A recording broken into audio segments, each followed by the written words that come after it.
H है वही हटता रहेगा। तो यहां से आप इस H को हटाएंगे और क्या लगा देंगे, Cl। तो यहां पर 3 Cl फाइनली आपको नजर आएंगे, पर एवरी टाइम रिएक्शन स्लो होती जाएगी।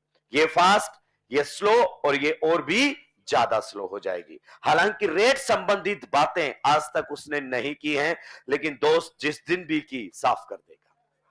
क्लियर? आप जानते हैं हैलोजन ओवरऑल डोनेटिंग या विड्रॉइंग, नेट इलेक्ट्रॉन विड्रॉइंग है तो डिस्टेबलाइज करेगा किसको, आपके कार्बन फ्री रेडिकल को। क्या ये पॉइंट आप सभी को क्लियर हुआ? किसी को कोई दिक्कत आपत्ति परेशानी इसके अंदर होनी भी नहीं चाहिए।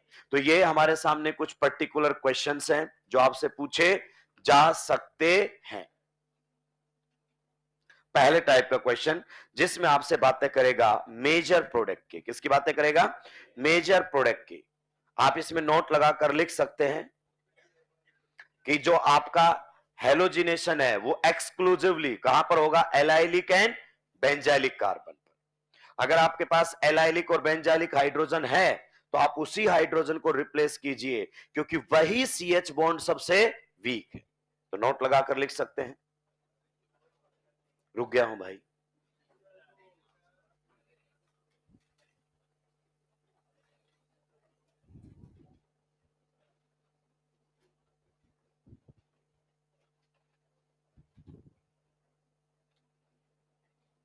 आप सुलटा दिया है क्या?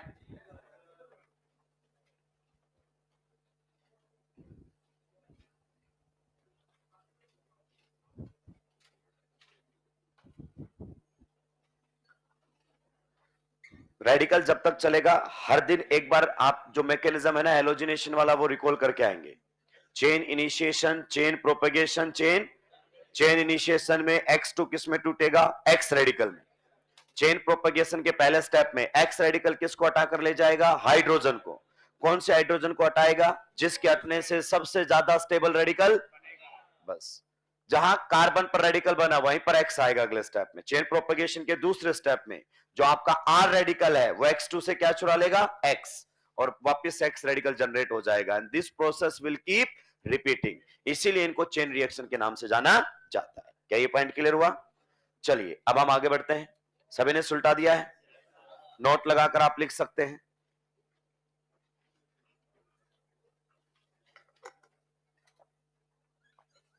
नोट लगाकर लिखेंगे। इन case of alkenes and alkyl benzenes, in case of alkenes and alkyl benzenes, in case of alkenes and alkyl benzenes, halogenation takes place in case of alkenes and alkyl benzenes. Halogenation takes place exclusively at allylic and benzylic carbon. Halogenation takes place exclusively at allylic and benzylic carbon। यानी कि कौन सा hydrogen replace होगा, alkene में allylic carbon का H replace होगा और आपके एल्काइल बेंजीन में बेंजाइलिक कार्बन का H रिप्लेस होगा। बिकॉज लिख भी सकते हैं, because the formed radicals will be resonance stabilised, because the formed radicals will be resonance stabilized, because the formed radicals will be resonance stabilized। Clear? चलिए अब हम आगे बढ़ते हैं इसी में ही। नेक्स्ट अगर अपन बात करें, हेलोजिनेशन हमारे सामने चल रहा है, अगला रहेगा stereochemistry of halogenation. Stereochemistry of halogenation, stereochemistry of halogenation of alkanes, stereochemistry of halogenation of alkanes। दोस्तों मैं इस टॉपिक को पढ़ा रहा हूं, लेकिन मैं आपको क्लियर कर दूं इसकी स्टीरियो NCERT ने डिस्कस नहीं की है। आप जाके पढ़ सकते हैं, chain initiation, chain propagation, chain termination, बस इतना ही बताया, बहुत बढ़िया तरीके से समझाया। फिर क्वेश्चंस उसने एक्सरसाइज में और एग्जाम्पलर में पूछे हैं। पर अपने मॉड्यूल ELP या किसी भी कोचिंग का आप स्टडी मटेरियल सॉल्व करोगे उसमें इसकी स्टीरियो मिलेगी ही मिलेगी। इसका मतलब यह नहीं कि बहुत मुश्किल है, दो ही कोड़ी का है, लेकिन मैं जानता हूं हर बच्चे का ऑर्गेनिक केमिस्ट्री एक लेवल पर नहीं है, तो जो स्ट्रगल करते हैं चीजों को सीखने में, पर्टिकुलरली ऑर्गेनिक केमिस्ट्री में, वो इस टाइप की चीजों को अवॉइड करके चलें, एकदम एनसीईआरटी फोकस्ड होकर चलें, उनको बताना मेरे लिए जरूरी है। आइए आप देखिए किस टाइप का प्रोडक्ट, मतलब क्वेश्चन यहां पर पूछा जा सकता है। सभी के पेन डाउन होंगे, फिर आपको लिखने का मौका दिया जाएगा। मान लीजिए अगर अपन बात करें, हमारे सामने दिया गया है n butane, this is n butane, और इसमें मान लीजिए हमसे पूछ लिया गया है कि आप इसका क्या करवा रहे हो, chlorination, Cl2 in the presence of H। तो हमसे पूछा जा सकता है total number of monochloro products, total number of monochloro products. पहले तो इस लैंग्वेज को आप समझिए। नॉर्मली इस टाइप के क्वेश्चंस पता है आप कहां कर लेते हैं, आइसोमेरिज्म में। सुलटा देता, आपको कोई फर्क नहीं पड़ता कि क्वेश्चन कहां से है, बस क्वेश्चन आया हुआ है तो हमें करना है, कहीं भी कर लीजिए। वो क्वेश्चन एल्केन चैप्टर के हैं, क्योंकि चैप्टर वाइज तो हम चलते नहीं, हमें तो कुल मिलाकर क्वेश्चंस करने हैं। तो देखिए total number of monochloro products, जब भी ये ब्रैकेट में एस लिखता है तो एक भी हो सकता है और एक से, वो लैंग्वेज में भी गलत नहीं होना चाहता है, क्योंकि जेई एडवांस ऐसा करता है, अगर उसने लिख दिया ना प्रोडक्ट्स तो एक से ज्यादा ही बताने होते हैं, वो अपनी लैंग्वेज में भी करेक्शन करके देता है, तो वो बहुत साफ सुथरा चलता है। प्रोडक्ट इज और आर दोनों ऑप्शन लिखेगा, प्रोडक्ट्स लिखेगा तो आर लिखेगा, प्रोडक्ट लिखेगा तो इज लिखेगा, तो बच्चा लैंग्वेज से भी समझ जाता है एक बनेगा एक से ज्यादा। आइए अब कहता है कि इसमें से आपको क्या करना है, मोनोक्लोरो का मतलब समझाओ। मोनो का मतलब क्या होता है, सिंगल। कहता है ऐसे प्रोडक्ट बनाओ जिसमें आप अपनी तरफ से केवल एक क्लोरीन इंट्रोड्यूस करोगे, यानी कि आपको इजाजत है एक प्रोडक्ट में आप एक ही एच हटा सकते हो। तो ऐसे कितने प्रोडक्ट हमारे सामने बन सकते हैं, तो हम इसमें इस्तेमाल में ले सकते हैं टिक एंड क्रॉस मेथड। क्या इस्तेमाल ले सकते हैं, टिक एंड क्रॉस मेथड। ध्यान से सुनिए, हमने आइसोमेरिज्म में ऐसा किया है, अगर मैं यहां से एच हटाऊंगा तो मुझे यहां से हटाने की जरूरत, क्योंकि यहां से एच हटाकर सीएल लगाया, वन क्लोरो ब्यूटेन, इधर से भी वन क्लोरो। पहले हम क्या करते थे, स्ट्रक्चरल आइसोमर्स में हम ये बनाया करते थे, हमारे पास 4 कार्बन और एक सीएल होता था, तो हम बोलते थे यहां सीएल लगाओगे तो यहां लगाने की जरूरत। अब हम हाइड्रोजन हटाएंगे, देखेंगे कहां कहां से हाइड्रोजन हटने पर अलग अलग प्रोडक्ट बन सकते हैं। कहता है यहां से एच हटाकर सीएल लगाओगे तो यहां से एच हटाकर सीएल लगाने की जरूरत। फिर कहता है अगर यहां से हटाकर लगाना चाहते हो तो यहां से हटाने की जरूरत। अगर मुझसे स्ट्रक्चरली डिफरेंट पूछता या कॉन्स्टिट्यूशनली डिफरेंट पूछता तो मैं यही से आंसर दे देता 2, लेकिन उसने टोटल पूछा है तो टोटल में स्टीरियो का खेल भी होता है। क्लियर, क्योंकि कई बार सेम कनेक्टिविटी के एक से ज्यादा प्रोडक्ट बन जाते हैं। जैसे अगर अपन बात करें, सभी आंखें खुली रखेंगे, मान लीजिए अगर मैंने इधर से एच हटा दिया है तो एक प्रोडक्ट तो मेरे पास ये बनकर आ जाएगा, बनेगा कि नहीं बनेगा, बताइए। कोई कायरलिटी सेंटर जनरेट हुआ, नहीं हुआ। प्लस अगर अपन बात करना चाहें, अगर मैंने दूसरे नंबर से हटाया तो मेरे पास ये वाला प्रोडक्ट बनकर आ जाएगा। बताइए कोई कायरलिटी सेंटर जनरेट हुआ। तो जब ये कायरलिटी सेंटर रेडिकल के थ्रू आता है तो इसमें आर कॉन्फ़िगरेशन वाला भी बनता है और एस कॉन्फ़िगरेशन वाला भी बनता है। तो ये एक नहीं कितने होते हैं, 2। स्ट्रक्चरली सेम है पर स्टीरियोकेमिकली अलग अलग है, मतलब स्पेस में अलग अलग है। तो टोटल ऐसे कितने प्रोडक्ट बन गए, 3। अब देखो अगर मुझे पूरा समझाना है तो मुझे मैकेनिज्म से बात करनी पड़ेगी, और अगर मुझे तुक्का भिड़ाना है तो मैं बताऊंगा, बोलो बताओ इसके कितने टोटल आइसोमर हो सकते हैं, 2। तो 1 और 2 3 बन गए। ऐसी नहीं है कि अगर इसके 2 स्टीरियो आइसोमर हो सकते हैं तो दोनों बने, इसकी कोई गारंटी, ये तो तुक्काबाजी होती है। आर और एस दोनों बनेंगे कि नहीं बनेंगे, ये इंपॉर्टेंट पॉइंट है। अगर कायरलिटी सेंटर हो जाए तो आर और एस दोनों बने तो फिर SN2 में भी बनना चाहिए था, क्योंकि SN2 की स्टीरियो केमिस्ट्री तो आप अच्छे से जानते हैं, आर से एस और एस से दो बनते ही नहीं। तो कायरलिटी सेंटर जनरेट होने का मतलब ये नहीं है कि आर और एस दोनों बनेंगे, पर इसमें बनेंगे। लेकिन सर कैसे बनेंगे, चलिए हम समझते हैं। क्लियर, देखिए इसमें तो हमें कोई डाउट ही, हमें यह समझा दो सर ये दोनों कैसे बनेंगे। तो मैं चेन इनिशिएशन की अगर अपन बात करना चाहें तो आप जानते हैं सबसे पहले आपका Cl2 जो है वो H न्यू की प्रेजेंस में टूट जाएगा, किसमें, Cl रेडिकल। मैं चेन इनिशिएशन वगैरह नहीं लिखूंगा। अब बताइए अगले स्टेप में क्या होने वाला है, बना हुआ रेडिकल आपके एल्केन से किसको हटा कर लेकर जाएगा? हाइड्रोजन। अब आप सोचो, अगर इसने यहां से हाइड्रोजन हटाया तो ये प्रोडक्ट बनेगा, उसमें हमें डाउट ही। अगर यहां से हटाए या यहां से हटाए तो दूसरे नंबर वाला प्रोडक्ट बनेगा। तो हम यहां से हाइड्रोजन के हटाने की बातें कर रहे हैं, ध्यान से सुनते रहेंगे। ये आपका Cl रेडिकल है। बताइए, इस वाले CH बॉन्ड को ब्रेक करेगा हैलोजन रेडिकल। रेडिकल हमेशा बॉन्ड को कैसे ब्रेक करवाते हैं बताओ? होमोलैटिकली। बताइए कौन बन जाएगा आपके सामने? HCl। साथ में जब ये बॉन्ड होमोलैटिकली टूटेगा तो एक इलेक्ट्रॉन इसके ऊपर आ जाएगा। बताइए क्या जनरेट हो जाएगा आपके सामने? Carbon free radical. इसीलिए हम बार बार कह रहे हैं कि जहां से आपका H हटेगा वहीं पर Cl आने वाला है। पीछे सभी क्वेश्चंस में देखो, यहां पर रेडिकल बना, यहीं पर Cl आएगा। इसी में आपको समझ में आएगा, पहले भी बातें हुई है। ये आपके सामने रेडिकल बन गया। मैं इस रेडिकल को थोड़ा सा बढ़िया तरीके से लिखना चाहता हूं। इस कार्बन पर बताओ, एक क्या लगा हुआ है? मिथाइल। एक क्या लगा हुआ है? इथाइल। और एक क्या लगा हुआ है? हाइड्रोजन। मैं ये आपका चेन प्रोपगेशन का स्टेप नंबर 1। अब मैं बात करना चाहता हूं चेन प्रोपगेशन का स्टेप नंबर 2 के बारे में। क्लियर? अगर अपन बात करना चाहें, मान लीजिए यहां पर वेज के ऊपर, यहां पर वेज के ऊपर मैंने किसको लगा दिया है? CH3 को। मान लीजिए यहां पर डैश के ऊपर मैंने किसको लगा दिया है? हाइड्रोजन को। जरा गौर से देखिए, ये रहा मिथाइल, ये रहा हाइड्रोजन। तो मैंने मिथाइल को वेज पर लगा दिया, हाइड्रोजन को डैश पर। तो जो बचा हुआ ग्रुप है C2H5 की फॉर्म में लिखा जा सकता है। इस पूरे ग्रुप को कंडेंस करके C2H5 लिख सकता हूं। इसको मैंने कहां पर लगा दिया है? सॉलिड लाइन पर। यानी कि मैं आपको इस रिएक्शन की स्टीरियो समझाना चाहता हूं।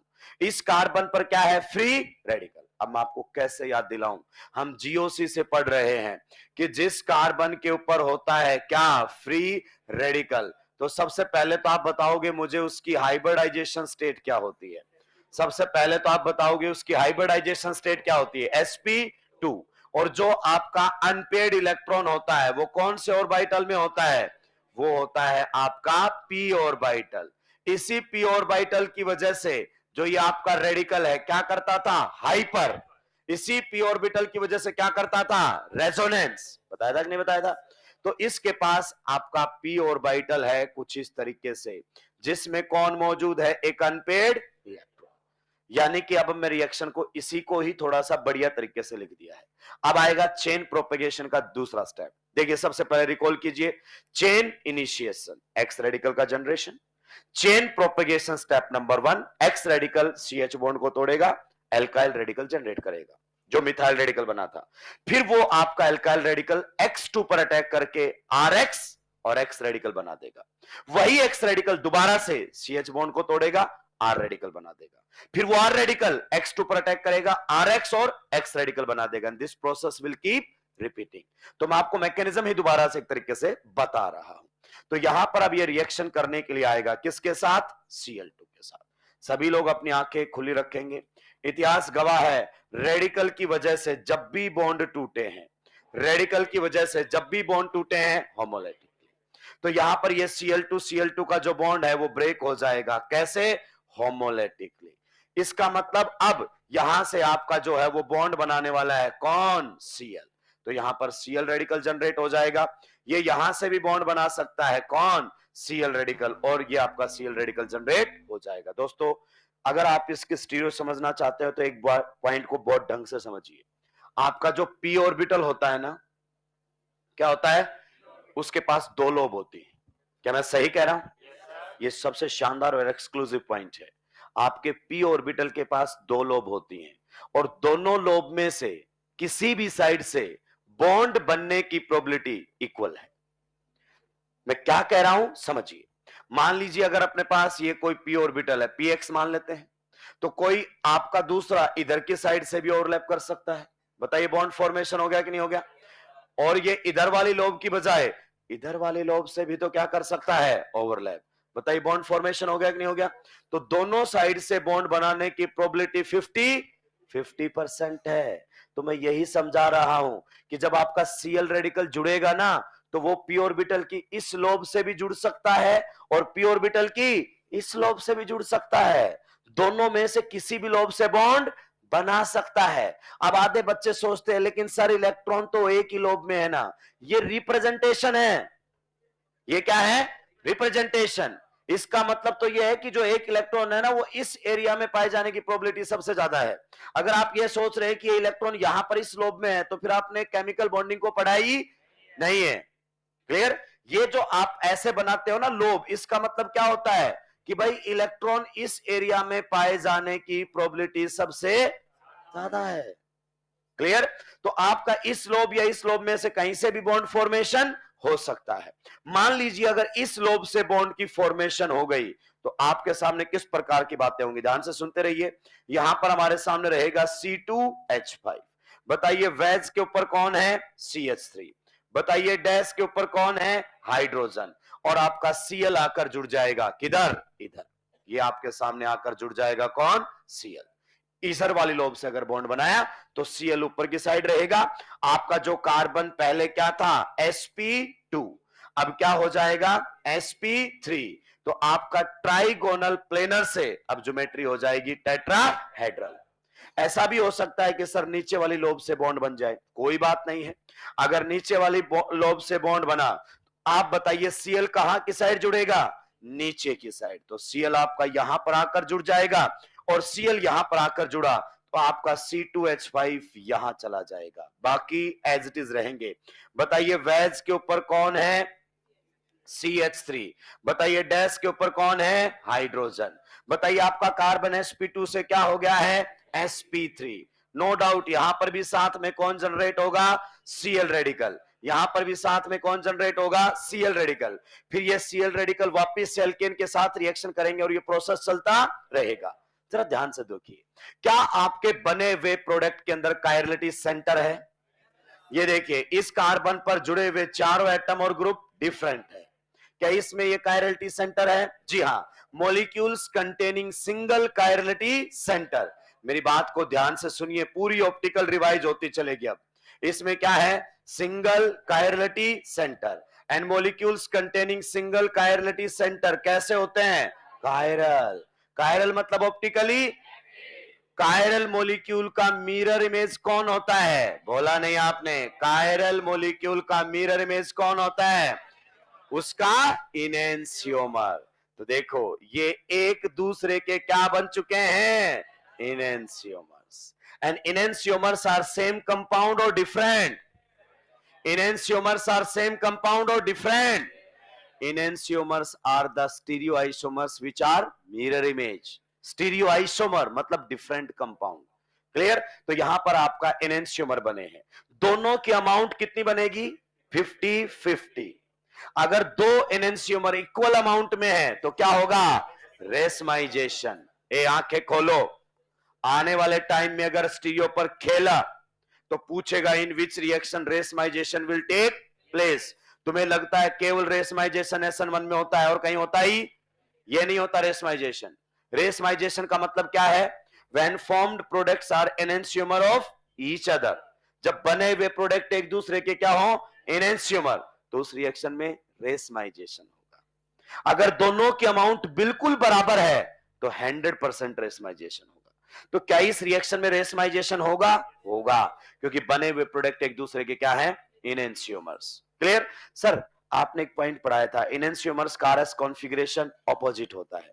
क्या ये पॉइंट आज भी वैलिड है? बिल्कुल। तो सर एक बार आप क्लियर कर दीजिए। आइए, ये कायरलिटी सेंटर है। बताओ सबसे ज्यादा atomic number chlorine. CIP sequence rule से प्रायोरिटी असाइन कर रहा हूं। तो जिनको RS नहीं निकालना था अब जाके रिकॉल करेंगे RS कॉन्फ़िगरेशन को ऑप्टिकल से। इधर भी कार्बन इधर भी कार्बन, लेकिन इस पर हाइड्रोजन उस पर कार्बन, तो इसको प्रायोरिटी क्या मिलेगी? 2। इसको प्रायोरिटी क्या मिलेगी? इसको प्रायोरिटी अगर अपन बात करना चाहें तो क्या मिलेगी? 3। इसको प्रायोरिटी क्या मिलेगी? 4। 1 से 2, 2 से 3, मूवमेंट बताओ। फोर्थ प्रायोरिटी डैश पर, तो कॉन्फ़िगरेशन R। इसको प्रायोरिटी क्या मिलेगी? 1। इसको प्रायोरिटी क्या मिलेगी? 2। इसको प्रायोरिटी क्या मिलेगी? 3। इसको प्रायोरिटी क्या मिलेगी? 4। 1 2 3 क्लॉकवाइज या anti clockwise? Fourth priority dash पर, configuration S। You can check it out. ये दोनों इनेंशियोमर्स हैं। तो ये जो आपके सामने प्रोडक्ट बनकर आया है ना, जिसमें 2 नंबर कार्बन पर क्लोरीन लगा हुआ है, इसमें आपका R भी बनेगा और S भी बनेगा। ये 2 प्रोडक्ट होंगे इसी कनेक्टिविटी के साथ। तो बताइए टोटल प्रोडक्ट कितने बने? 3। अब आते हैं नेट रिजल्ट पर। इधर सुनिए, क्या सर हम हर बार ऐसे स्टीरियो चलेंगे? नहीं, हमने समझा है कि जब कभी भी, इधर देखो, जब कभी भी आपका कार्बन फ्री रेडिकल, जब कभी भी आपका अगर कायरलिटी सेंटर में कन्वर्ट होता है, क्या बोला मैंने, तो आर भी बनेगा और, क्या ये पॉइंट क्लियर हुआ? जब कभी भी, पूरी ऑर्गेनिक की बात कर रहा हूं, जब कभी भी आपका sp2 कार्बन, क्या बोला, कायरलिटी सेंटर में कन्वर्ट हुआ, आर भी बनेगा और, ये पॉइंट हमेशा ध्यान रखना है। क्लियर? तो यहां पर देखो, क्या आपका यहां से H हटने के बाद यहां Cl लगा? जी हां। और क्या ये रेडिकल के इंटरमीडिएट के थ्रू आया है? जी हां। हम जानते हैं कि Cl लगने से पहले यहां पर क्या बनता है? रेडिकल। और रेडिकल कायरलिटी सेंटर में कन्वर्ट हुआ है तो आर भी बनेगा और, यानी कि सिंपल सा फंडा है, Cl लगने के बाद अगर वहां कायरलिटी सेंटर आया तो आर और एस दोनों बनाएंगे। इस मैकेनिज्म को बार बार लिखने की जरूरत नहीं है। इसमें टोटल कितने प्रोडक्ट बने? 3। अब एक क्वेश्चन और पूछेगा आपसे, अगर मैं बने हुए प्रोडक्ट्स का फ्रैक्शनल डिस्टिलेशन करूं, क्या बोला मैंने, फ्रैक्शनल डिस्टिलेशन करूं, तो मुझे कितने फ्रैक्शन मिलेंगे? मतलब अगर मैं इनका डिस्टिलेशन करना चाहूं तो कितने कंपाउंड्स मुझे मिलेंगे? 2, क्योंकि ये दोनों तो क्या है, इनएंशियोमर्स, और इनएंशियोमर्स का बॉइलिंग पॉइंट, इनको डिस्टिलेशन से सेपरेट 2 फ्रैक्शन मिलेंगे, एक ये और एक ये दोनों एक ही टेम्परेचर पर बाहर निकल जाएंगे। इनको तो आप फ्रैक्शनल डिस्टिलेशन से सेपरेट नहीं कर पाओगे। ये तो हम पहले से ही नोट डाउन करेंगे, आगे बढ़ूंगा।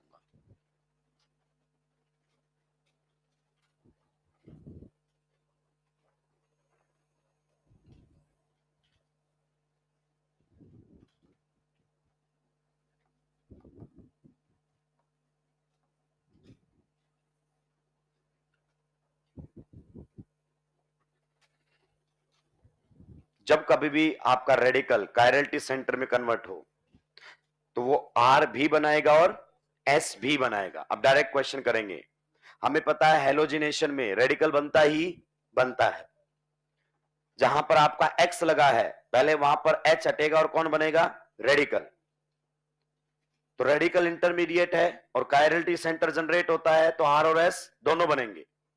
अगर आपका कार्बोकेटाइन भी इंटरमीडिएट है, क्योंकि वो भी कैसा होता है, sp2, और कायरलिटी सेंटर में कन्वर्ट होता है तो आर और एस दोनों बनेंगे। धीरे धीरे आपके स्टीरियो में पकड़ मजबूत होती हुई चलेगी।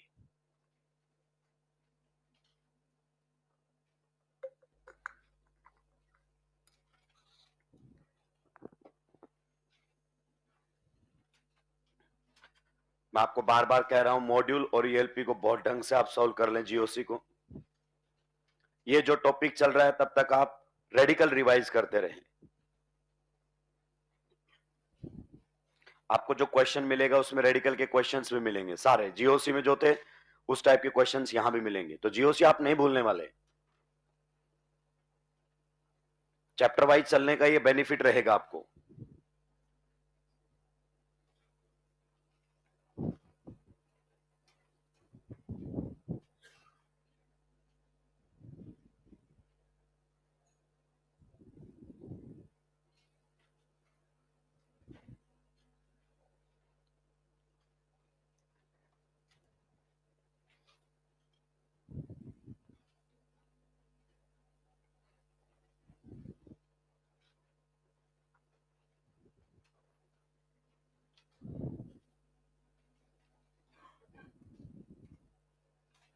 आर और एस बनने की मेन कारण है पी ऑर्बिटल।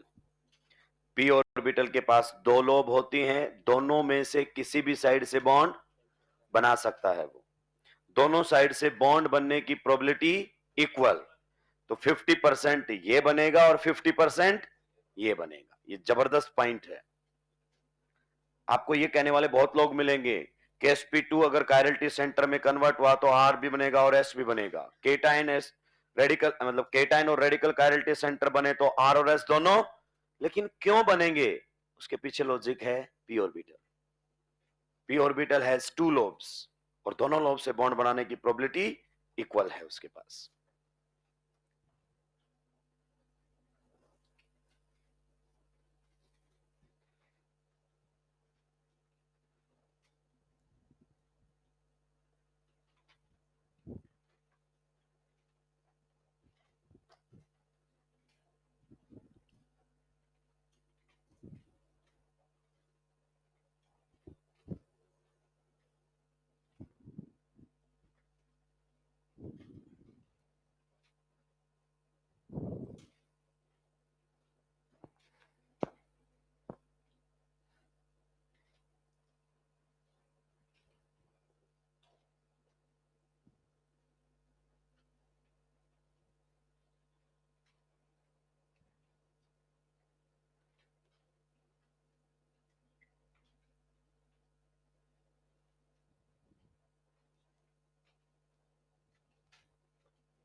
सुलटा दिया है क्या?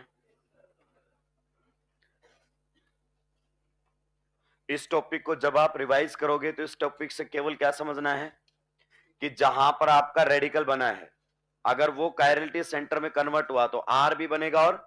और आप जानते हैं जिस कार्बन पर हेलोजन लगा है उससे पहले वहां पर कौन बना है? रेडिकल।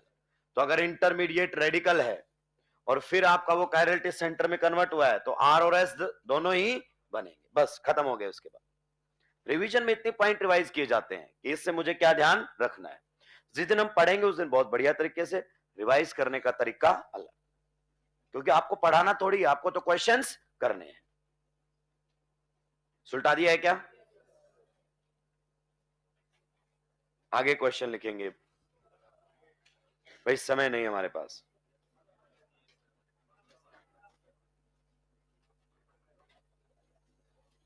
आप इसमें चाहो तो जुगाड़ भी लिख सकते हो। ये जुगाड़ इंग्लिश का वर्ड है, मैं आपको बता दूं, ऑक्सफोर्ड डिक्शनरी ने इसको एक्सेप्ट किया है। जी हाँ, लिखे इसके सामने, if carbon free radical converts into chirality centre, if carbon free radical converts into chirality center, इधर ध्यान दो, if carbon free radical converts into chirality then R and S both isomers are formed, then R and S both isomers are formed, यानी कि R भी बनेगा और S भी बनेगा, एनेंसियोमर्स बनेंगे उस टाइम पर, then R and S both isomers are formed. Clear? If carbon free radical converts into chirality center then both isomers R and S are formed, दोनों बनेंगे, R भी बनेगा और यानी कि एनेंसियोमर्स बनेंगे, रेसिमिक मिक्सचर बनेगा उसके अंदर। क्वेश्चन लिखेंगे अगला, give the total number of monochloro products, give the total number of monochloro products. Products कैसे लिखेंगे? Give the total number of monochloro products, bracket में, मतलब एक भी बन सकता है और एक से ज्यादा भी बन सकता है। Give the total number of monochloro products, बिल्कुल बेसिक से अब मैं शुरू कर रहा हूं। अगर मुझसे पूछे कि बताइए मीथेन में मोनोक्लोरो प्रोडक्ट कितने बनेंगे, मैं रिएक्शन करवा रहा हूं Cl2 के साथ in the presence of H nu, कहता है आपको एक ही H रिप्लेस करना है Cl से, बताइए कौन सा H रिप्लेस करूं? तो आप कोई सा भी H रिप्लेस कर लो ना मेरे भाई, क्योंकि बने हुए प्रोडक्ट का नाम क्या आएगा? सेम। तो बताओ मीथेन का मोनोक्लोरो प्रोडक्ट कितना है? एक। नेक्स्ट अगर अपन बात करना चाहें, इथेन के बारे में बात कर रहा है, किसके बारे में बात कर रहा है? इथेन। कि इथेन का बताओ मोनोक्लोरो प्रोडक्ट कितना बनेगा, यानी कि H हटाकर क्या लगाना है? Cl। तो बताइए अगर यहां से H हटाओगे तो यहां से हटाने की जरूरत क्यों? क्योंकि दोनों साइड से प्रोडक्ट क्या बन जाएगा? सेम। अभी अपन बनाकर भी देख सकते हैं, अगर यहां से H हटाकर Cl लगाया या फिर अगर अपन बात करें यहां से H हटाकर Cl लगाया, बताइए दोनों बने हुए प्रोडक्ट अलग अलग हैं कि सेम है? ये तो दोनों क्या है? Same compound. तो ये तो आपके क्या बन जाएंगे? होमोमर्स। क्या बन जाएंगे? होमोमर्स। तो कितना बनेगा मोनोक्लोरो प्रोडक्ट? एक। इसमें भी मोनोक्लोरो प्रोडक्ट कितना बनेगा? एक। क्या ये पॉइंट आपको क्लियर हुआ? चलिए नेक्स्ट अगर अपन बात करना चाहें तो हमारे सामने दिया गया है प्रोपेन। बिल्कुल बेसिक से हम क्या करते हैं, हाई फाई क्वेश्चन करने के चक्कर में बेसिक भूल जाते हैं। बेसिक क्लियर है तो आप किसी भी लेवल का क्वेश्चन कर सकते हो, और बेसिक क्लियर नहीं है तो फिर आपसे कोई भी क्वेश्चन नहीं बनेगा। बताइए कहां कहां से हटा सकता हूं? यहां से हटाओगे तो यहां से हटाने की जरूरत, नाम बताओ। 1 क्लोरोप्रोपेन, 1 क्लोरोप्रोपेन, यहां से भी हटाया जा सकता है।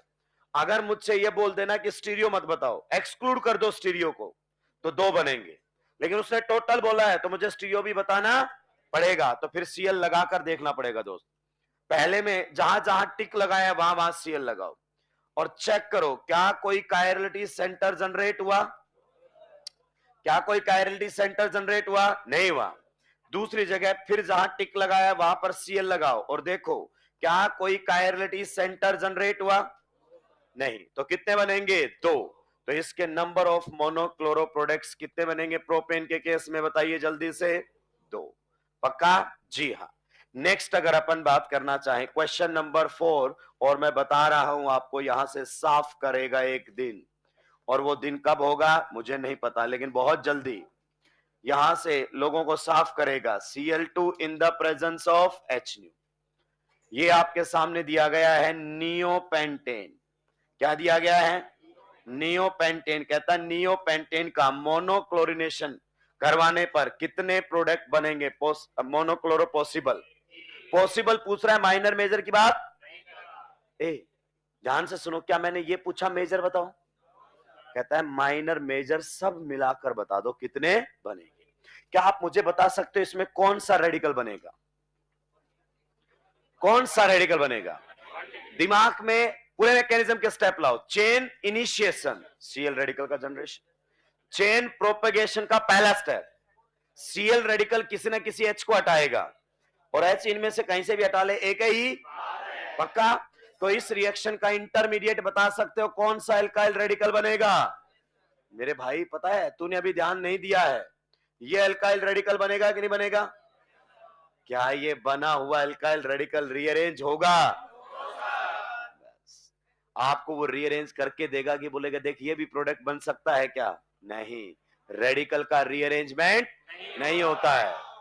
अगर आपने गलती से इसमें क्या भाई बातें नहीं करेंगे, अगर आपने गलती से क्या करवा दिया है, रीअरेंजमेंट, मैं आपको बता रहा हूं ध्यान से, ये जो बात बता रहा हूं एक्सक्लूसिव है, आप कहीं भी देखेंगे मिलेगा नहीं। बोलेगा नियोपेंटेन के क्लोरीनेशन पर कहता है क्या इस टाइप का कोई प्रोडक्ट मिलेगा क्या, तो उसको मना कर देना है। यहां Cl लगाने से कोई प्रोडक्ट आपको ऑब्टेन होगा या नहीं होगा? नहीं होगा, क्योंकि बना हुआ रेडिकल रीअरेंजमेंट करता ही। जबरदस्त सवाल होगा ये। क्लियर? तो आप सोचो, आप यहीं से H हटाते हो कि ये आपका टी पॉइंट कुछ याद आ रहा है? टी पॉइंट यहां से अगर H हटाया है तो यहां और यहां से हटाने की जरूरत, पूरा आइसोमेरिज्म रिवाइज हो रहा है, तो यहां से आपको एक ही प्रोडक्ट बनेगा। तो कई बार तो यह भी पूछ लेता है हमसे कि वो बताओ जिनका मोनोक्लोरो प्रोडक्ट सिंगल होता है, वो आइडेंटिफाई कीजिए जिनका मोनोक्लोरिनेशन करने पर एक ही प्रोडक्ट बनेगा। तो इसमें मिथेनिस का एग्जांपल हो गया, आपका नियोपेंटेन भी उसका एग्जांपल हो गया, जो कि इस टाइप का क्वेश्चन पूछा भी गया नीट 2024 मेन वाले पेपर में था। आयुपेक नेम और इसको दोनों को कंबाइन किया था, तो पेपर इतना भी हल्का नहीं था, अच्छा था। ठीक है, वो जो भी घटना है वो अलग है, लेकिन कम से कम कंट्रोवर्शियल क्वेश्चन नहीं दिया, ये बहुत बड़ी बात है, और एनसीईआरटी से बाहर नहीं गया। जल्दी जल्दी सुलटाएंगे, ये नीट लेवल के क्वेश्चंस हैं, और हम इनको करते ही हम सीधे स्टीरियो के ऊपर जाते हैं, क्योंकि जब तक स्टीरियो नहीं आएगा तब तक बच्चा अटकेगा नहीं, और जब तक बच्चा अटकेगा नहीं तब तक मास्टर पढ़ाएगा क्या?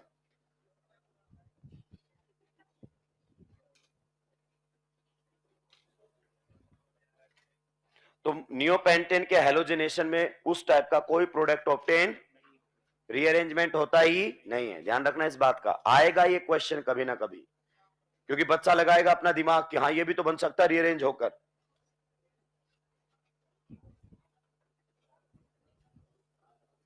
सुलटा दिया है क्या?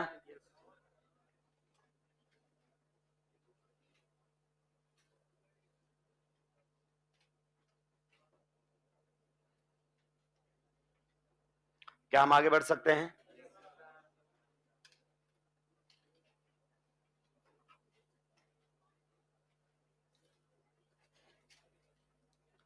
तो इसका नंबर ऑफ मोनोक्लोरिनेशन प्रोडक्ट कितना होगा? 1। चलिए क्वेश्चन नंबर कौन सा है? Question number 5। भाई बातें नहीं करेंगे,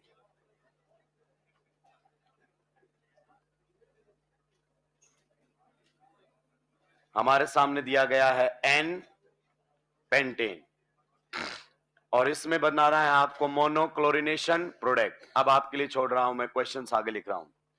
क्वेश्चन नंबर 6 काफी चर्चित क्वेश्चन है, isopentane.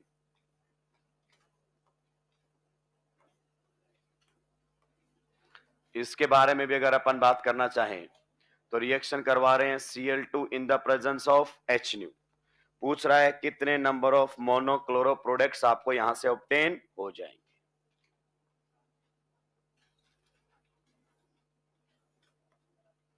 Cl2 in the presence of HNu पूछ रहा है कितने नंबर ऑफ मोनोक्लोरो प्रोडक्ट्स आपको ऑब्टेन हो जाएंगे। नेक्स्ट अगर अपन बात करना चाहें तो हमारे सामने cyclopentane Cl2 in the presence of HNu पूछ रहा है कितने नंबर ऑफ मोनोक्लोरो प्रोडक्ट्स आपको ऑब्टेन हो जाएंगे। जल्दी जल्दी सुलटाएंगे मेरे भाई।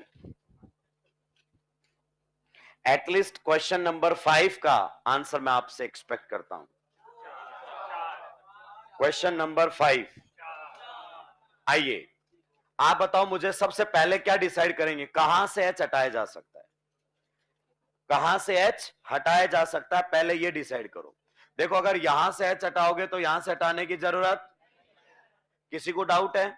दोनों साइड से प्रोडक्ट बनेगा 1 क्लोरोपेंटेन। अगर मैं यहां से हटाऊंगा तो यहां से हटाने की जरूरत, प्रोडक्ट बनेगा 2 क्लोरोपेंटेन। अगर मैं यहां से हटाऊंगा तो प्रोडक्ट बनेगा 3 क्लोरोपेंटेन। अगर मुझे बोले ना स्टीरियो को एक्सक्लूड कर दो, कि स्टीरियो देखो ही ऐसे बताओ जो स्ट्रक्चरली डिफरेंट हो, यानी कि स्ट्रक्चरल आइसोमर हो एक दूसरे के, तो कितने बनेंगे? 3। और दोस्त नीट में यही पूछा जाएगा, एक्सक्लूडिंग स्टीरियो की बात करता है नीट के अंदर। स्टीरियो क्योंकि एनसीईआरटी ने दिया ही नहीं पूछता है आपसे, तो हम स्टीरियो पर कम ध्यान देंगे, वैसे सीधा आंसर निकालने पर ज्यादा ध्यान देंगे। अगर स्टीरियो भी बताना है तो जहां जहां से आपने टिक लगाए वहां पर आप सीएल जोड़ो। पहला प्रोडक्ट अगर अपन बात करना चाहें तो हमारे सामने ये बनेगा।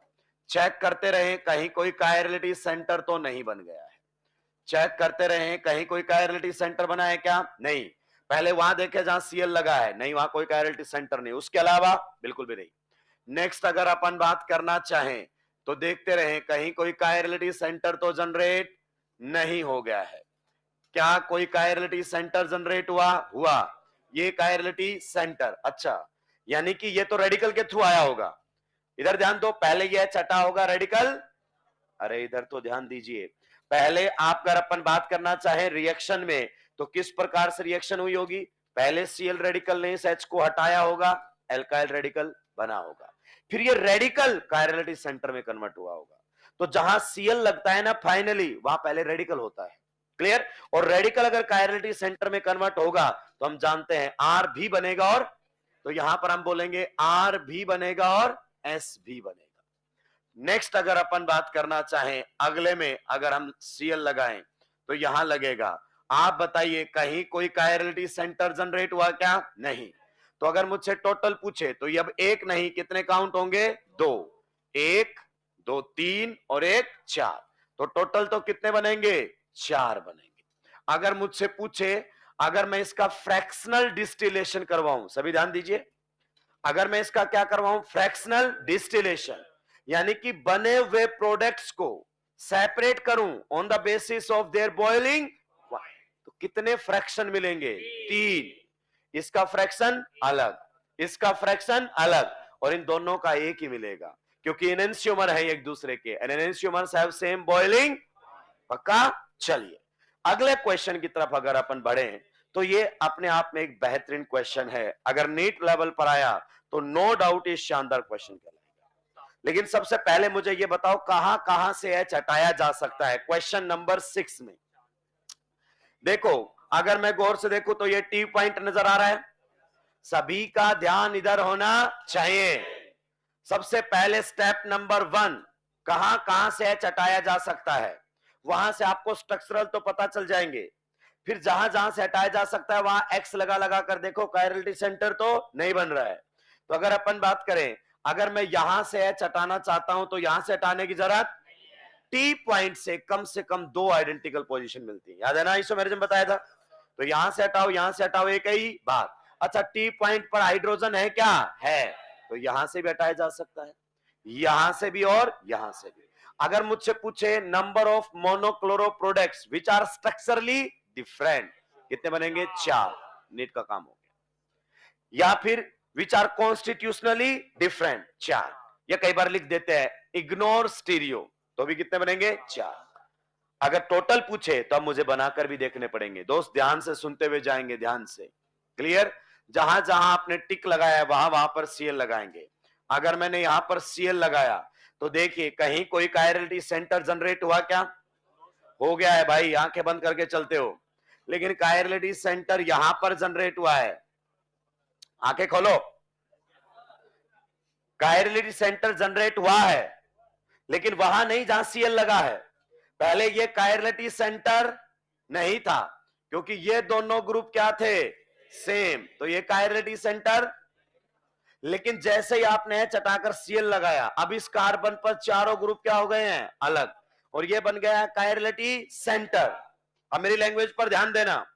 अगर आप ये कह रहे हो कि आर भी बनेगा और एस भी बनेगा तो आप बेवकूफ हो, आप तुक्का मार रहे हो।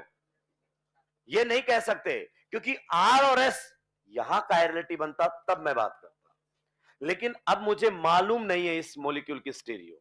अगर मैं बात करना चाहूं तो आपने मुझे बताया ही नहीं है कि ये जो CH3 है वो वेज पर है या फिर ये जो CH3 है वो। और जब तक मुझे नहीं मालूम चलेगा मैं कैसे बात करूंगा? तो मैं तो इस CH3 को वेज पर भी मानूंगा, डैश पर भी मानूंगा। मतलब कहना क्या चाहते हो सर? आप साफ साफ कहिए। मैं ये कहना चाहता हूं ये CH3 आपका यहां पर वेज पर भी हो सकता है, ये CH3 आपका यहां पर डैश पर भी हो सकता है, क्योंकि मुझे स्टीरियो केमिस्ट्री तो बताई नहीं गई है। क्या ये पॉइंट सही है कि नहीं है? इसका मतलब ये आर भी हो सकता है और मुझे मालूम नहीं है क्या है इसकी स्टीरियो केमिस्ट्री। तो नहीं मालूम है तो मुझे दोनों ही मानना पड़ेगा, आर भी और एस भी। लेकिन मैं ये नहीं बोलूंगा कि आर भी बनेगा और, क्योंकि मुझे मालूम नहीं है। अगर वो पहले ही बता देना कि ये CH3 वेज पर है तो फिर आप मान नहीं सकते, फिर तो स्टीरियो क्या हो जाएगी? फिक्स। क्लियर? तो यहां से ये आर भी हो सकता है और एस भी हो सकता है।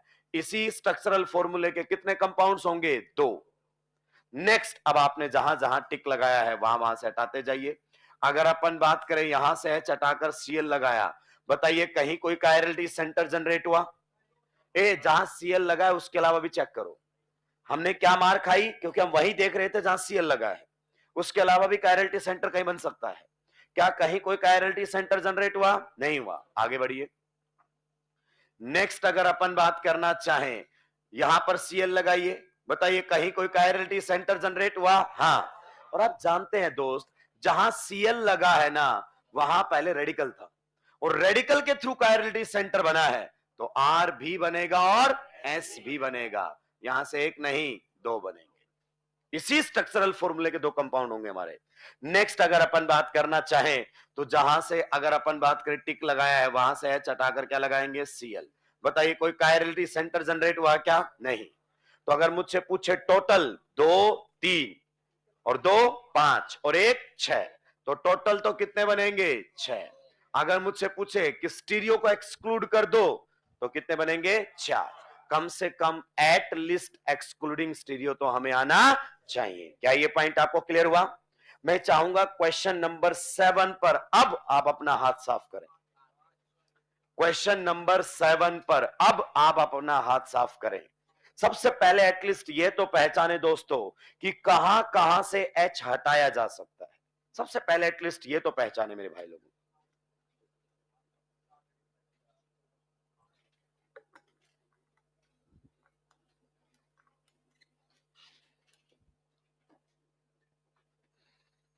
अगर मैं स्टीरियो को इंक्लूड कर दूं तो कितने बनेंगे? स्टीरियो को मानो ही मत, एक्सक्लूडिंग स्टीरियो। देखो क्या आपको ये टी पॉइंट दिखाई दे रहा है? सभी आंखें खोलें। टी पॉइंट से एट लीस्ट आपको 2 आइडेंटिकल पोजीशन मिलेंगी ही मिलेंगी।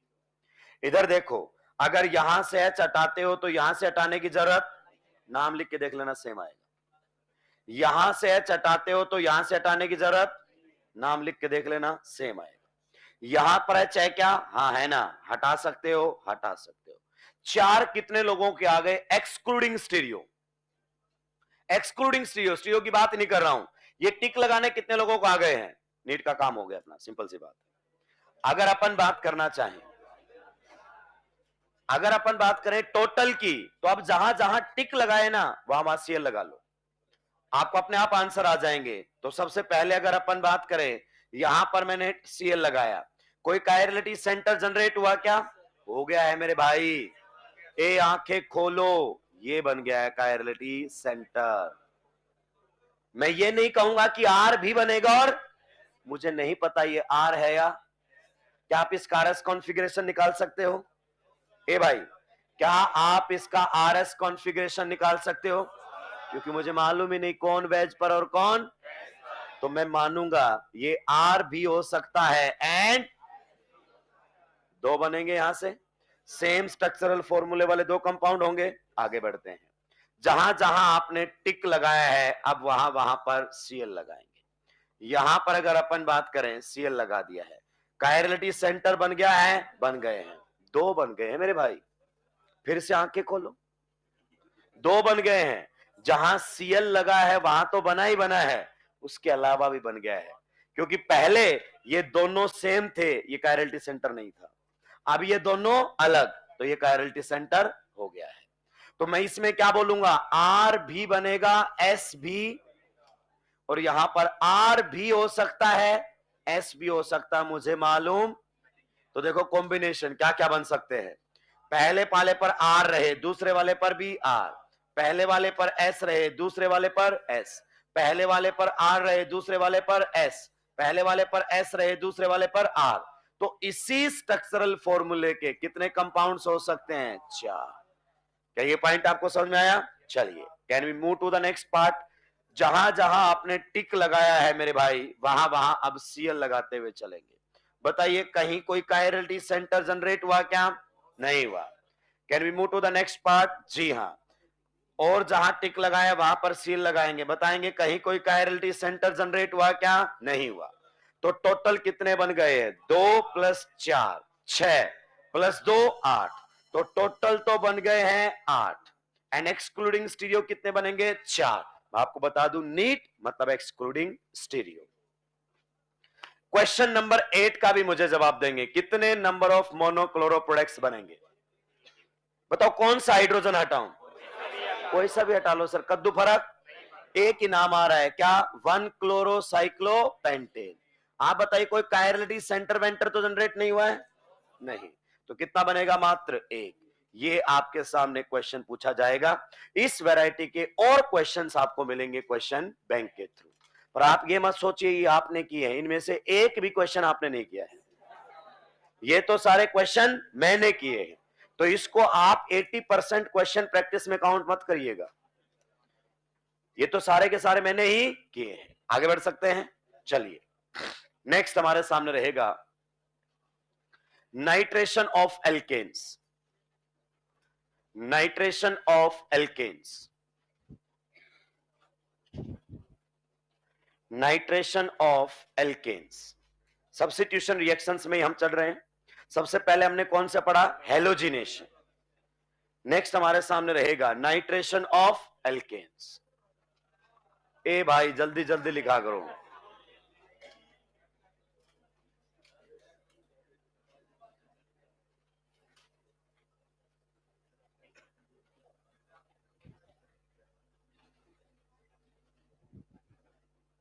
सुलटा दिया है क्या? चलिए, ए अगला जो हमारे सामने रहेगा that is nitration of alkanes.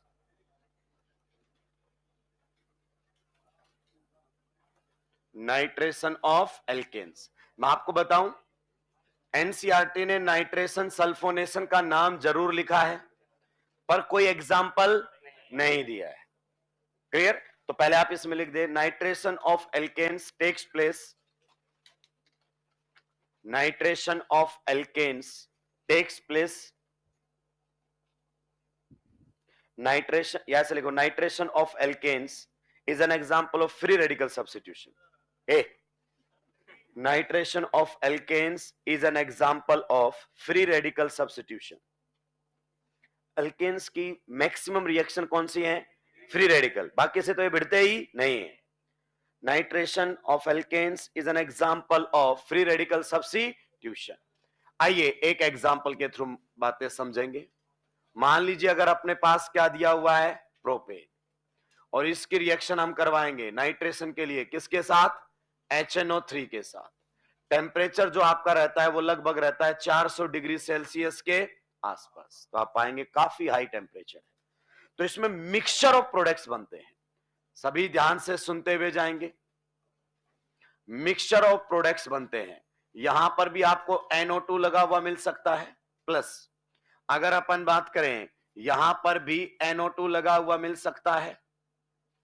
Next अगर अपन बात करें तो आपको कुछ इस प्रकार से भी मिल सकता है, कार्बन कम होकर भी आपको यहां पर NO2 लगा हुआ मिल सकता है, और इस प्रकार से भी NO2 लगा हुआ मिल सकता है। इसीलिए एनसीईआरटी एक पॉइंट लिखता है, ध्यान से सुनेंगे, इसीलिए एनसीईआरटी एक पॉइंट लिखता है कि nitration and sulphonation of lower alkanes is avoided, कि मत कीजिए नाइट्रेशन और सल्फोनेशन किसके, लोअर एल्केन्स। लोअर एल्केन्स मतलब वो एल्केन्स जिनमें कार्बन की संख्या 6 से कम है। ये जो आप नाइट्रेशन कर रहे हो ना, ये नाइट्रेशन आपका हो रहा है किसके अंदर, अगर अपन बात करना चाहें वेपर फेज में। किसमें हो रहा है, वेपर फेज में। आइए मैं आपको बताता हूं ऐसा क्यों। क्योंकि अगर आपके अल्केन में कार्बन नंबर 1 से लेकर और कहां तक है, कार्बन नंबर 4 तक, तो बेटा ये गैसेज होती है। क्या होती है, गैसेज। तो आपको इनको किस में करवाना पड़ेगा, वेपर फेज में। लेकिन वेपर फेज में जब आप करवाते हो तो एक दिक्कत है बहुत बड़ी, कार्बन हाइड्रोजन बॉन्ड तो टूटते ही हैं, कार्बन कार्बन भी टूट जाते हैं, जिसकी वजह से ये सारे प्रोडक्ट बन जाते हैं। इसीलिए कहता है कि अवॉइड करो, कोई मतलब नहीं है। किसी भी रिएक्शन को हम तब करवाते हैं जब उससे सक्सेसफुली हम प्रोडक्ट बना सके।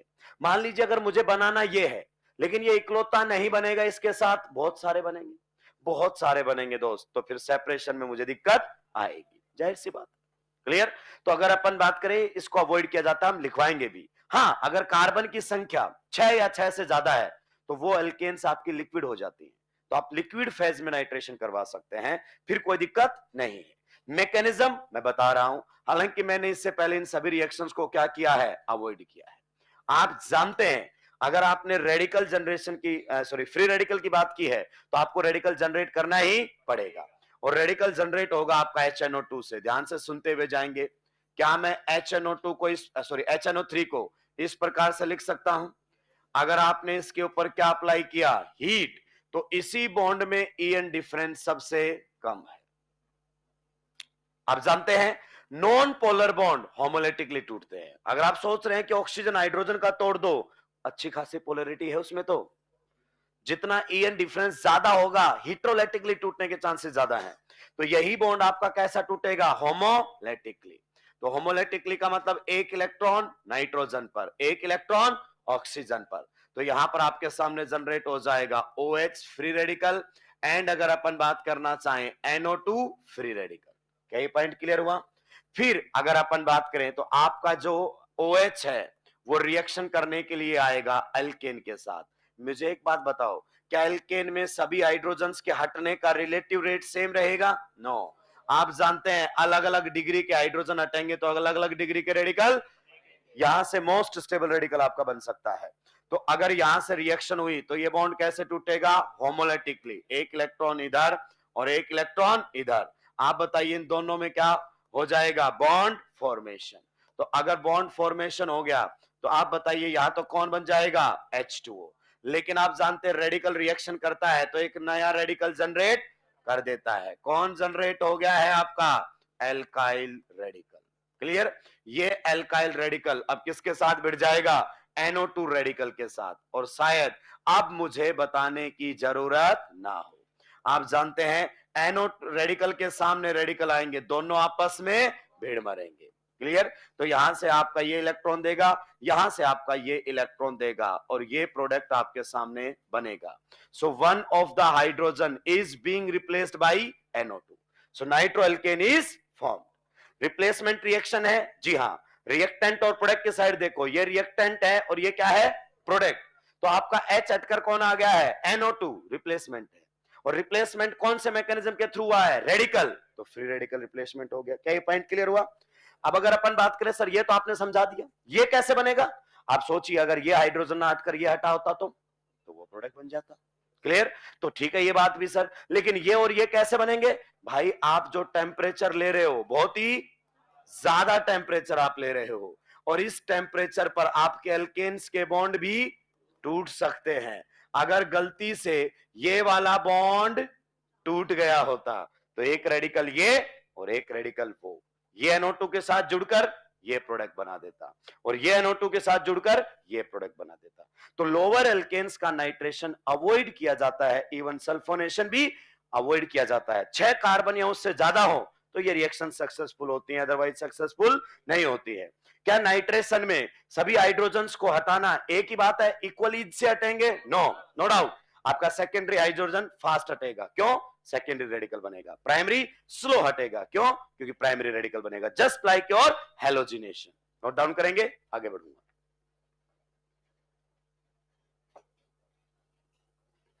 इस बार हमने चीजों को थोड़ा रीअरेंज किया है। कोशिश है कि एनसीईआरटी की एक भी लाइन आपके भरोसे ना छोड़ी जाए। टेंशन मतलब बेटा, सारी बताता हुआ चलूंगा।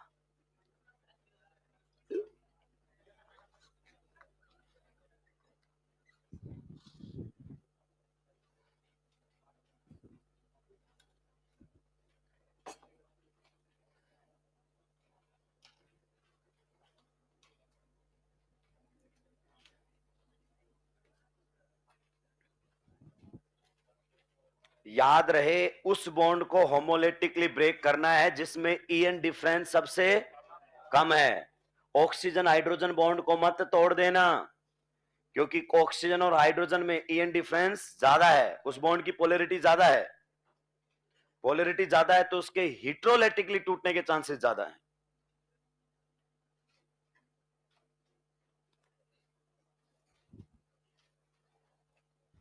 जल्दी जल्दी सुलटा देंगे मेरे भाई।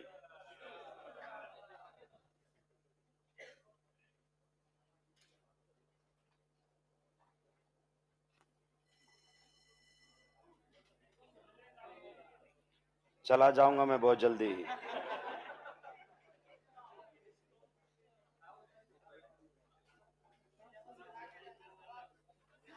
बहुत पछताएगा।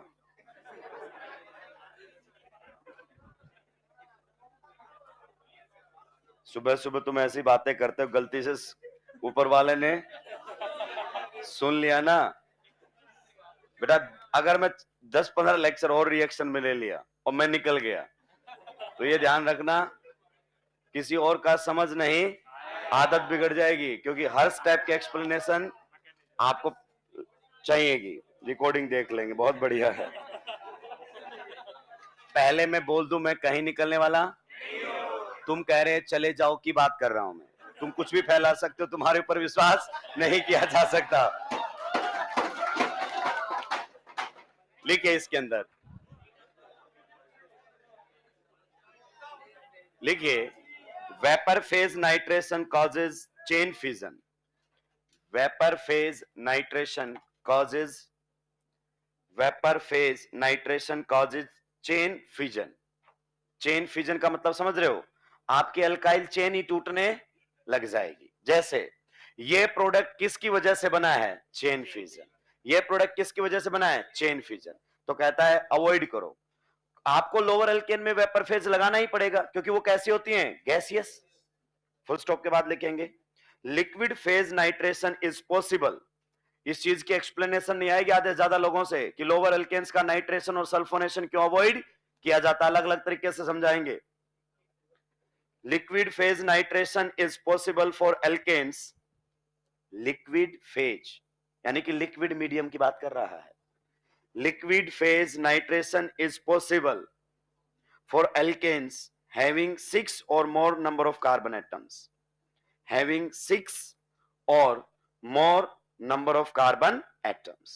कहता है अगर आपके कार्बन एटम 6 या 6 से ज्यादा है तो आप लिक्विड फेज में करवा सकते हैं, और 6 या 6 से कम से है तो वेपर फेज, लेकिन उसमें दिक्कत है तो आप अवॉइड कीजिए, इसलिए एनसीईआरटी ने कोई एग्जांपल भी नहीं दिया है। नेक्स्ट अगर अपन बात करें तो हमारे सामने रहेगा सल्फोनेशन ऑफ एल्केन्स। खत्म करना है इसको फिर। Sulphonation of alkanes, sulphonation of alkanes, छोटा सा है बिल्कुल नाइट्रेशन की तरह। सल्फोनेशन ऑफ एल्केन्स लिख दीजिए। Sulfonation of alkanes is an example of free radical substitution. Sulfonation of alkanes is an example of sulfonation of alkanes is an example of free radical substitution. अब भाई मैं इसका पूरा mechanism नहीं बताने वाला, क्लियर? सेम टू सेम उसी की तरह ही चलेगा। आपको पता है H हटकर आपका ग्रुप लगेगा, कौन सा लगेगा मैं आपको साइड में हल्का सा हिंट दूंगा। अगर आप रिएक्शन करवाते हैं किसके साथ, H2SO4 के साथ, लेकिन ये कैसा होना चाहिए, फ्यूमिंग। आपने आईओसी पढ़ा है, फ्यूमिंग का मतलब समझ गए हो क्या? फ्यूम्स मतलब वेपर के अंदर होना चाहिए।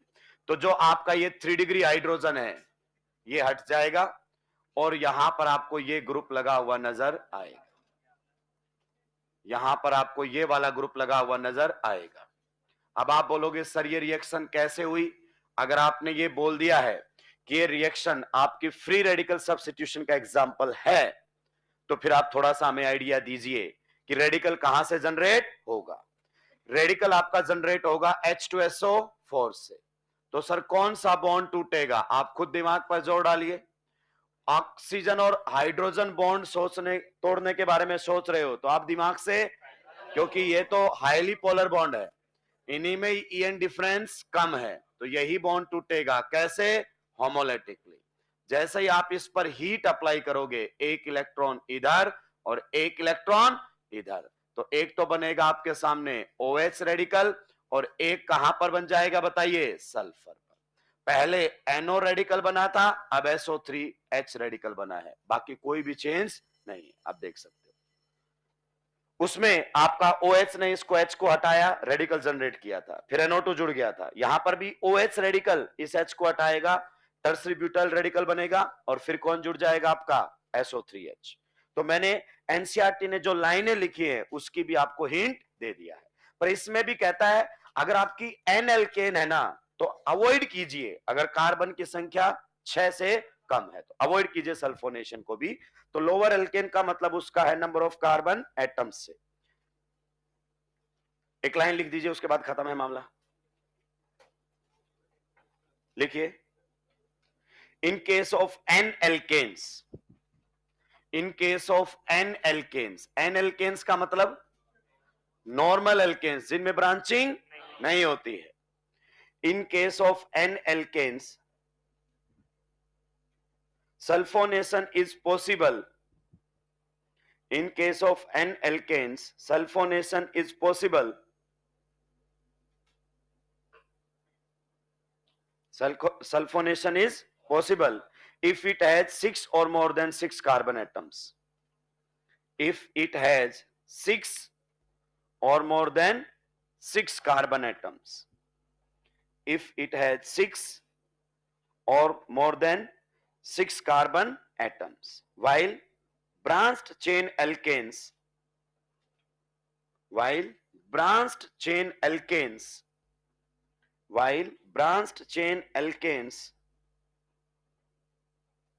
can undergo sulfonation, while branched chain alkanes can undergo sulfonation, while branched chain alkanes can undergo sulfonation, even they have less than 6 carbons, even they have less than 6 carbons, even they have less than 6 carbons. कहता अगर branching आ गई है ना तो 6 से कम में भी काम हो जाएगा। जैसे यहां पर कितने में काम चल रहा है बताओ, 4 में, क्योंकि बनने वाला रेडिकल हाईली स्टेबल है। क्या सभी हाइड्रोजन्स को एक ही रेट से हटाया जाएगा? नहीं, रेट एग्जैक्टली वैसे ही चलेगा जैसे हेलोजिनेशन। सबसे आसानी से 3 डिग्री, फिर 2 डिग्री और फिर 1 डिग्री। आज के लिए इतना ही दोस्तों, बाकी बात करेंगे अगली क्लास में। आप सभी का बहुत बहुत धन्यवाद। आप एनसीईआरटी पढ़ें, पहले रिएक्शन रिप्लेसमेंट पूरी कवर की है मैंने।